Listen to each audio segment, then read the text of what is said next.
आदाब, नमस्कार। सबका भाई, सबकी जान, शेर दिल, शेरबाज पठान। यूपी बिजनौर तहसील चांदपुर की जो नगर पालिका परिषद है उसकी भावी प्रत्याशी जीनत परवीन, वाइफ ऑफ शेरबाज पठान, आजकल बहुत ही चर्चाओं में है। देखें रिपोर्ट।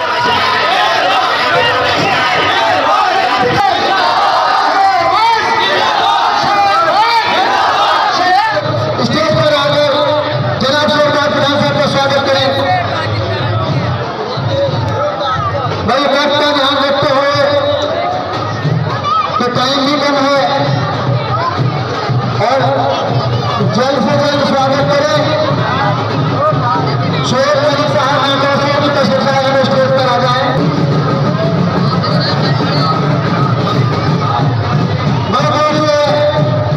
पब्लिक में जोश में स्वागत करने वाले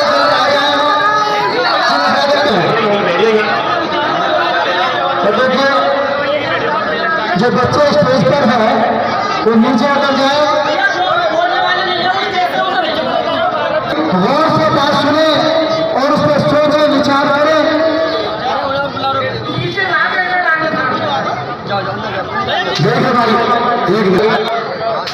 कर लिया था शेरबाज भाई की मेहनत और शेरबाज भाई की शेरबाज भाई ने ही वकालत वहां पे करी और उन लोगों को बेगुनाह जेलों से बाहर निकाला।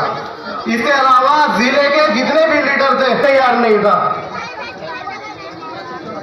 हाथ के पंजे पे निशान लगाना है। पहले चांदपुर को मेरा सलाम और आदाब अर्ज। सदर मोहब्बत मेरे बड़े भाई जमील साहब,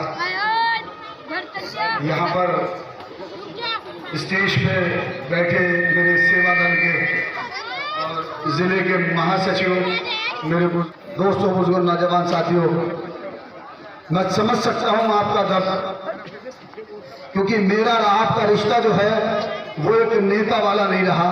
नेता कैसे होते हैं ये पिछले 5 सालों में आपने देख लिया होगा। मेरा आपका रिश्ता मेरा अल्लाह जानता है। मैंने आपको अपने परिवार समझा है, नौजवान साथियों को अपना भाई समझा है, बुजुर्गों को अपना बुजुर्ग समझा है, माँ बहनों को मैंने माँ बहन समझा है, मैंने अपने बच्चों को अपना बच्चा समझा है। तो 5 साल आपके बड़े दर्द भरे गुजरे हैं, मैं समझ सकता हूँ। और इनमें बड़ी आफतें जो हैं आप लोगों ने फेस की है। मेरा आप लोगों से कहना है कि आप इस वक्त एक बड़े नाजुक दौर से गुजर रहे हैं। आने वाला दौर जो गुजर गया वो बड़ा परेशानी का दौर था, बड़ा कष्ट का दौर था, लेकिन आने वाला दौर भी कुछ कम नहीं है। सरकार के बारे में मैं क्या कहूं, आप सब लोग बखूबी जानते हैं।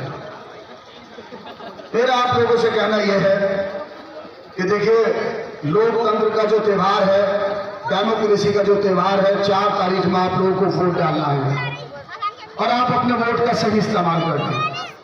कुछ मुश्किलें आपके सामने जरूर आ रही होंगी, जैसे जातिवाद की, बिरादरीवाद की, इलाकेवाद की, लेकिन चंद बातें आपके सामने मैं रख रहा हूं। उस पर पहली बात तो जो मैं कह रहा हूं उसे सच ना मानिएगा, उसकी तस्दीक करिएगा। ये बात जो मैं कह रहा हूं आप लोगों से सही है गलत है, क्योंकि जब जब आप फिरका परस्ती में बटेंगे तब तब आपको नुकसान उठाना पड़ेगा। एक मामले में आप बहुत बदनसीब है जिला बिजनौर के लोग, ये मैं खुले मन से कह रहा हूं, बार बार कहूंगा कि आप बड़े बदनसीब हैं कि आपको लीडर तो बहुत मिले, नेता बहुत मिले, MP बहुत मिले, लेकिन आपको कोई इंसान नहीं मिला।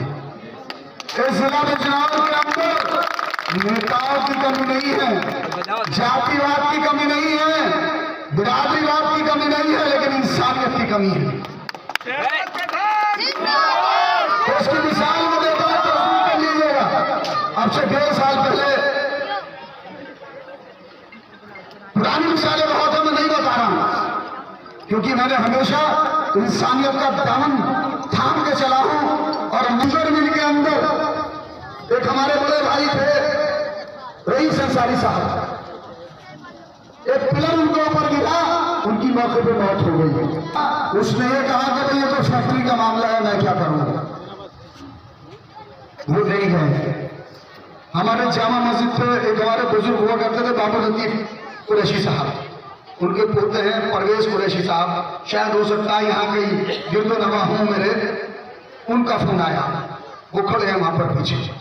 उनका फोन आया कि भैया बहुत बड़ी मुश्किल खड़ी है सामने, ऐसे ऐसे मामला है। मैं तुरंत वहां पहुंचा। पहुंचने के बाद जीएम ने से एसडीएम साहब की मौजूदगी में, सीओ साहब की मौजूदगी में जो भी बात हो सकती थी, नौयत ये आ गई कि मैंने कहा एक बात कान खोल कर सुन लीजिएगा, अगर आपने कंपनसेशन नहीं दिया तो आप फैक्ट्री बंद कर दें, जितनी फोर्स अब इग्नोर की आप बुला लें, मैं बैठा हूं।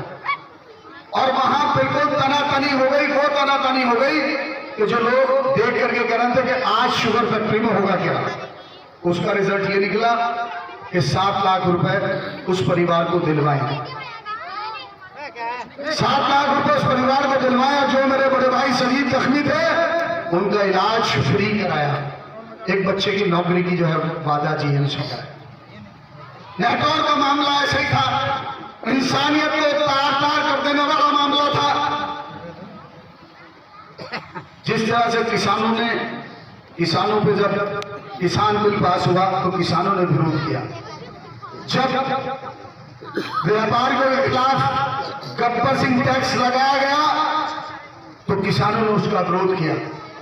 जब मुसलमानों पे एनआरसीसीए कानून लगाया कि वो ये बताएं कि 1972 से 1962 तक अपने रिकॉर्ड दें, वो ये बताएं कि वो कहां के बाशिंदे हैं, तो इन्होंने भी विरोध किया।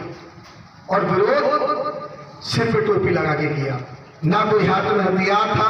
उत्तर प्रदेश की मीडिया गवाह है, ना कोई हाथ में हथियार था, ना हाथ में रोड़ा था, ना पत्थर था। लेकिन पता नहीं उस वक्त एसपी की क्या सोच थी कि जबरदस्ती वो कांड होना तो चांदपुर में था, लेकिन वो जा करके नेटौर में हो गया। पहले एक मुसलमान समझ के एक सैनिक की गोली पुलिस ने मारी, लेकिन जब पुलिस को पता चला तो सैनिक है, तो फिर मुस्लिम पे ताबड़तोड़ गोलियां चलाई। 4 लोगों को गोलियां चली, जिसमें एक बच्चा जो मेरे भाई शुएब है का भाई छोटा, जिसमें प्रियंका गांधी जी भी उसकी डिग्री देख करके दंग रह गई। 3rd फर्स्ट क्लास, पहली क्लास से अब तक 3rd फर्स्ट क्लास, और आईएएस और आईपीएस की तैयारी कर रहा था। उसकी खबर इतनी थी कि घर से झांक रहा था। पुलिस ने उठाया, 500 गज की दूरी पे ले गई और सटा के दिल पर गोली मारी और वहीं मौके पर उसकी मौत हो गई। और इन लोगों को टेरराइज किया गया। एक और बच्चा जो है वहां काशीराम कॉलोनी में था, इसकी खबर थी मस्जिद से निकल के अपने घर पे जा रहा था, अपनी मजदूरी को जा रहा था, इसको गोली मार दी और इसका पूरा पेट, इसके ये हालात। एक मेरा भाई जिसका नाम कामराज सैनी है, उसके तो पेट का और बुरा हाल है। और एक लड़का ने उसके गोली मारी। आप इतने बदनसीब हैं कि आपने अपने वोट से एमएलए एमपी बना दिए, मैं तो कभी नहीं बन पाया। आप अपने वोट से एमपी एमएलए बना दिए। उस सैनिक की खबर लेने के लिए, इस सलमान की खबर लेने के लिए, उस मरहूम सुलेमान की खबर लेने के लिए, एक और अमर शाह उसकी खबर लेने के लिए कोई नेता आपका पहुंचा नहीं पूरे जिला बिजनौर में। चाहे वो एमपी थे, चाहे वो एमएलए थे, चाहे वो चेयरमैन थे, चाहे वो पूर्व विधायक थे, कोई एक आदमी वहां नहीं पहुंचा। और वहां पर 13 ट्रक पीएससी लगी हुई थी, 13 कंपनी पीएससी की, 2 ट्रक सीढ़ी। प्रियंका गांधी जी का मैं जब तक जीऊंगा, प्रियंका गांधी जी का इस बात का एहसानमंद रहूंगा कि उन्होंने मेरी बात मानी और अपनी जान तेली पर रख करके दौरान कर्फ्यू घूमने में लेकर के गया नेटौर। और नेटौर के लोगों को इस तरह से राहत मिली जैसे आदमी चलते हुए आदमी को आग से निकाल लेते हैं। बहन बेटियां परेशान थी अपनी इज्जत को लेकर के, नौजवान बच्चे परेशान थे पीएससी को देख करके, उनके माँ बाप परेशान थे वो हालत देख करके, क्या हमारे साथ क्या होगा। और जिस नेता को नेटौर की आवाम ने फोन किया, वो एक भी नेता खुला हुआ नंबर नहीं था। मेरे अंदर मैं एक बात कहता हूं, जब से रोज संभाला है इंसानियत के लिए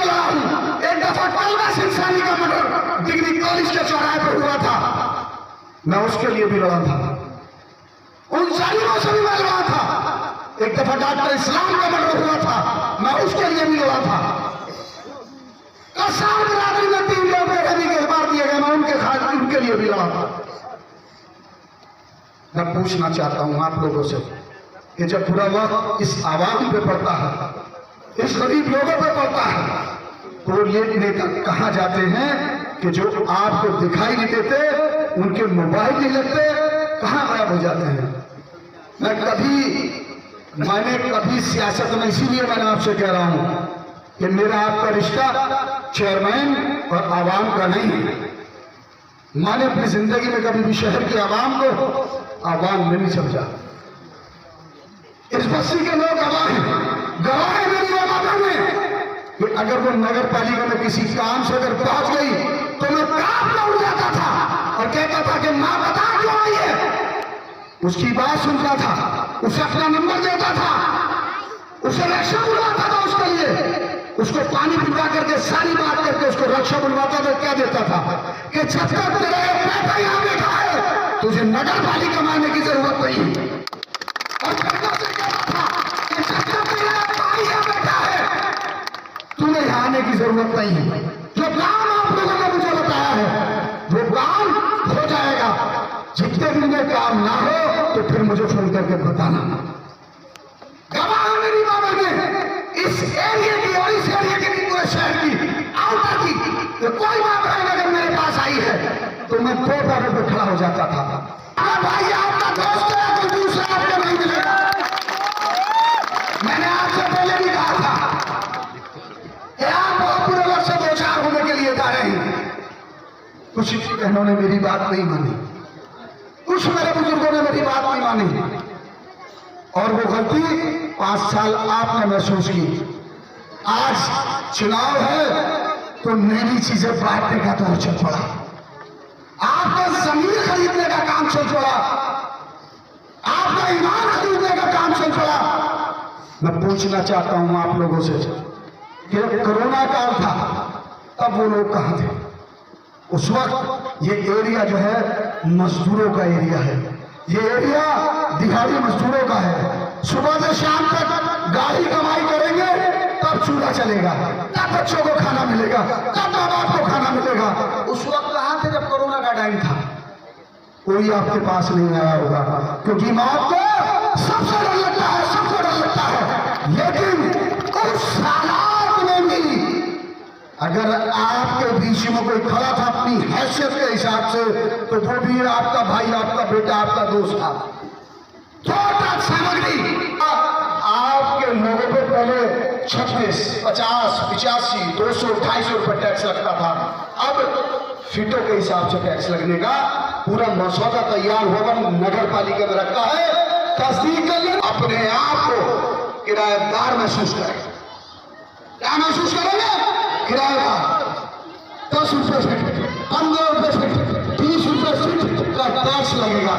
अब जिसका मकान 200 गज का है तो लगभग 1000 फीट, जिसका मकान 600 गज का है तो लगा लो कितने 1000 फीट, और उसे 20 से गुणा कर लेना, 10 से गुणा कर लेना।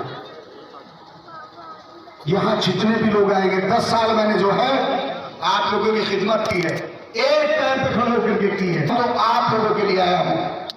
जब से मुल्क आजाद हुआ ये डेमोक्रेसी बनी। मैं पूछना चाहता हूं, इतने एमएलए, इतने एमपी, इतने मिनिस्टर आपने बना दिए, किसी ने आपके लिए किसी स्कूल का इंतजाम किया? किसी आदमी ने आपके लिए किसी कॉलेज का इंतजाम किया गरीब बच्चों को पढ़ने का? बताओ आपने किया?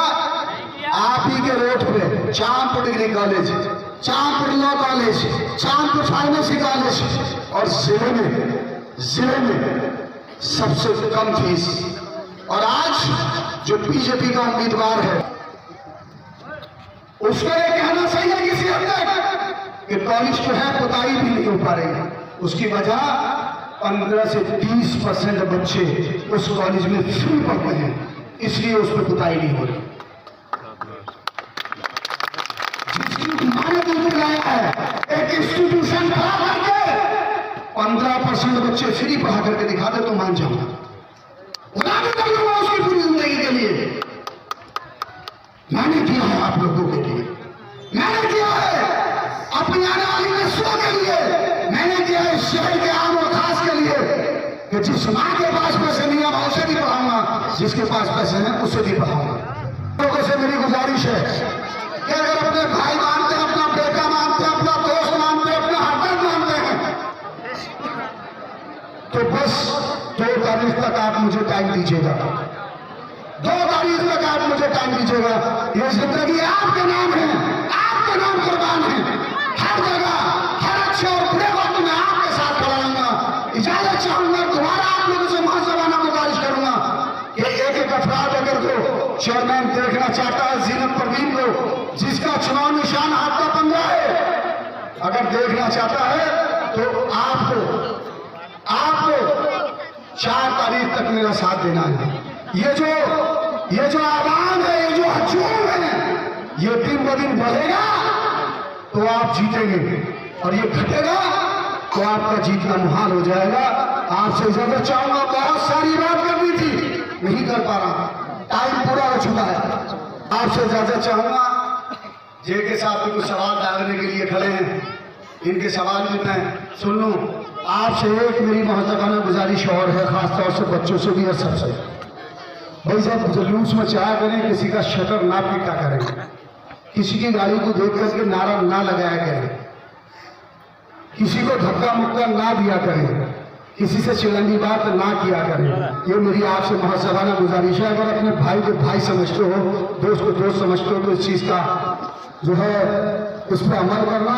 और बस मेरी यही गुजारिश है आपसे कि डेली आपको सरकार राहुल जी के पीछे हाथ धोकर पड़ी हुई है, और राहुल जी का सिर्फ इतना सा है कि 20,000 करोड़ रुपए किस मद में अडानी को गए, और वो डिग्री जो है वो क्यों नहीं दिखा पा रहे, उस सिलसिले में आपका क्या कहना है?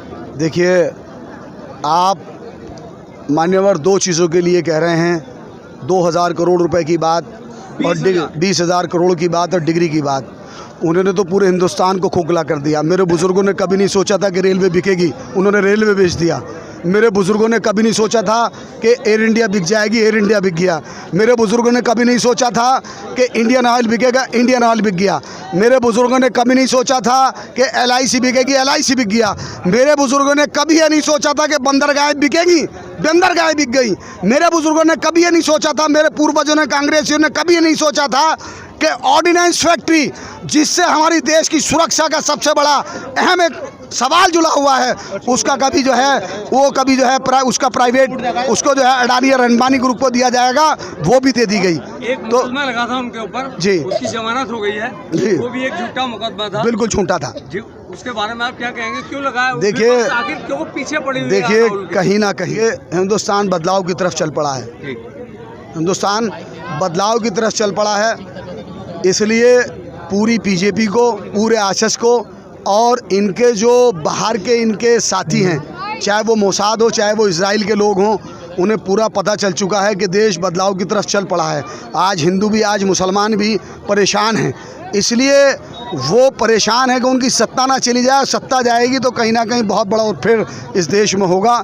इसलिए वो राहुल गांधी जी को भटकाने का, देश की जनता को भटकाने का काम कर रहे हैं। एक 2 सवाल है। एक पहला ये करना चाहूँगा कि अपने देशवासियों से क्या अपील करना चाहेंगे आप? मैं एक बात कहना चाहूँगा, आज देश 2 धड़ों में बटा हुआ है। मैं उन लोगों से निवेदन करना चाहूँगा ख़ास तौर से कि जो मोदी की बात कर रहे हैं, जो बीजेपी की बात कर रहे हैं, मैं उनसे निवेदन करना चाहूँगा, उनसे गुजारिश करना चाहूँगा कि वो देश की बात करें, जो देश के हित में हो वो फैसला लें, ना कि मोदी के और अडानी के हक़ में फ़ैसला लें, ना कि मोदी और अडानी के हक़ में ट्वीट करें, क्योंकि ये देश अगर रहेगा तभी हम लोग रहेंगे।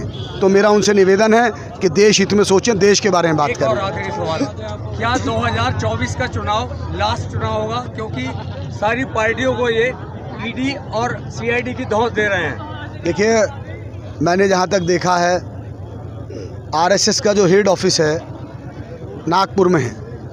नागपुर में एक बहुत पुरानी किताब है, सनातनी जिन्हें मानते हैं, मनुस्मृति, जिसे वेद व्यास जी ने लिखा था। वो ये जो बाबा भीमराव अंबेडकर का बनाया हुआ संविधान है, इसे ख़त्म करके ये पूरे देश में मनुवाद लाना चाहते हैं, मनुस्मृति को लागू करना चाहते हैं। तो ये बात तो मैसेज आरएसएस के जो मुखिया हैं उन्होंने पहले ही कह दिया है, तो इसमें कोई दो राय नहीं। मैं मानता हूँ कि 2024 में यदि कांग्रेस नहीं आई तो ये तो तय है कि हो सकता है कि आगे इलेक्शन भी ना हो सके, डेमोक्रेसी का जो है हत्या हो जाए। दहशत का माहौल भी बनता जा रहा है, उसके बारे में क्या कहेंगे आप? भाई एक चीज़ और है, मैं क्या कहूँगा, मैं यही कहूँगा कि दहशत का माहौल बन रहा है, और ये दहशत का माहौल जो है ये प्यार से दूर किया जा सकता है। हम प्यार से समझाएं उन लोगों को कि जो लोग भटक चुके हैं, उन्हें समझाएं कि हिंदुस्तान में या कहीं भी जिस देश में रहते हैं, सर्वोपरि देश होता है, वो सबसे आगे होता है। मातृभूमि की रक्षा, मातृभूमि के हित में बात करना वो सबसे बड़ी बात है। वही बात हमें करनी चाहिए, उसी पे हमें अमल करना चाहिए, उसी पे हम सब लोगों को दावत देनी चाहिए। बस लास्ट में अनुरोध पब्लिक के जो आवाम है, आपकी क्षेत्र की जनता है, चांदपुर की मैं चांदपुर की जनता से कहना चाहूँगा कि लोकल में चांदपुर की आवाम से मेरी गुजारिश है कि एक बहुत बड़े बुरे हालात से पिछले 5 सालों में 2-4 हुई है, बदलाव चाहते हैं। 10 साल मैंने काम किया है, अगर उन 10 सालों का काम उन्हें मुझे अच्छा लगा हो तो वो मुझे चुने। और उसके साथ साथ ये भी मैं एक मैसेज देना चाहूँगा कि अगर देश में बदलाव चाहते हैं तो कांग्रेस के साथ आना होगा। आपका बहुत बहुत धन्यवाद, बहुत बहुत शुक्रिया। देखिए, चांदपुर के अंदर अगर इस साल सही चुनाव नहीं हुआ तो फिर कई सालों के लिए पछताएगी पब्लिक। बिल्कुल ये हकीकत है, उसका वो और बता दीजिए। जी जी जी, नहीं ये तो हकीकत है कि जिस तरह से अंग्रेज़ों ने कब्ज़ा कर लिया था, ये भी कब्ज़ा करने जा रहे हैं। हो जाएगा तो फिर मैं कोई बहुत बड़ा ऑथर नहीं हूँ, क्या होगा ये तो फिर ऊपर वाला जानता है। शुक्रिया साहब। हमारे चैनल में आपका स्वागत है, कृपया लाइक व सब्सक्राइब